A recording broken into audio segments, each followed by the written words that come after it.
22 has officially joined the rafters inside Carver Hawkeye Arena, but that wasn't the only reason fans left this building celebrating. They came to watch number 22 join the rafters and celebrate the legacy of Caitlin Clark. Yeah, Clark has become a worldwide superstar, but you have to remember it all started with her, Lisa Bluter, and a dream to put those other two Final Four banners in the rafters here at Carver. Which is why the Hawkeyes made sure to celebrate 22 the right way.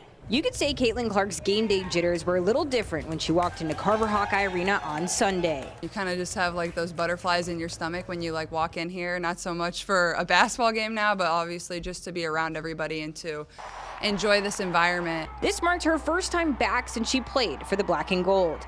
And as she watched her number 22 jersey raise into the rafters, she was reflective on her time at Iowa. The thing we're probably the most proud of, looking at like myself and Kate and Gabby and even like Monica and McKenna when they graduated, is just the culture that we had here. It's not so much the winning. The winning came because of the great culture that we had. And for me, I hope that's a thing that always stays intact, and I know it will because of the great coaching staff we have and the type of players that they recruit. Individually, Clark became the all-time leading scorer in NCAA Division I basketball and earned 2 National Player of the Year awards. She also took the Hawkeye program to new heights, leading them to back-to-back national championship game appearances. That was the reason we were good. It wasn't because we had a ton of really, really skilled players. We had players that were selfless. We had players that you didn't care how many points you were going to score. They were going to do whatever they could for their teammates. They were going to hold their teammates accountable. And I think that's a lost art in college these days. Like, you don't always see that. And I think that's what makes Iowa women's basketball what it is. And while Clark's unforgettable career at Iowa is over, she believes the Hawkeyes are in good hands. The freshman class to me is what's really exciting.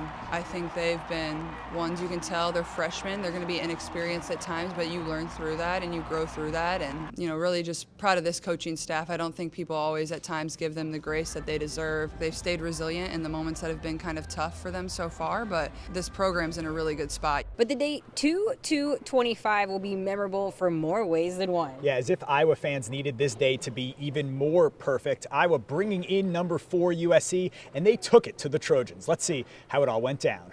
The Hawkeyes run into the most electric atmosphere we've seen all season at Carver, and with all the hype around this game, Iowa comes out firing. Taylor McCabe buries a 3. Later, the Hawkeyes had 3 offensive rebounds and 1 trip down the floor. Sydney Affolter makes it count for 3. The Carver crowd is going absolutely wild. Later, it's Hannah Stolke getting inside, going up strong. Iowa led by 19 in the second quarter, but turnovers really hurt them. 11 giveaways in the first half. Juju Watkins takes this one to the cup, and USC is up by 1 at halftime. That's the difference in the final seconds of the third, but Lucy Olsen puts Iowa back up 1 ahead of the buzzer.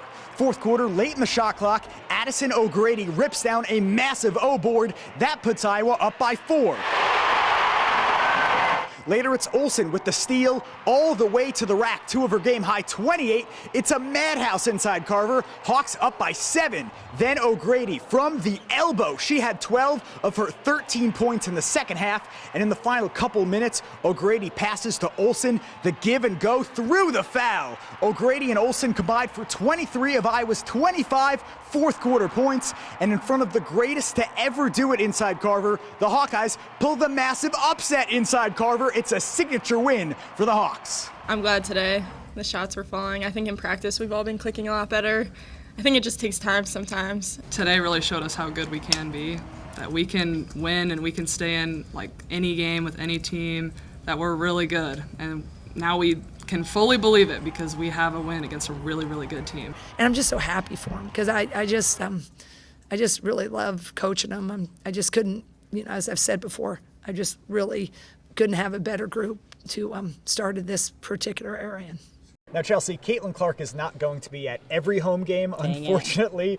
But for Jan Jensen's team, the head coach often says her team struggles with consistency. It's a young squad. But getting a win like this over number 4 USC has got to help with their confidence. Right. You hope it propels them moving forward. They beat a great team today.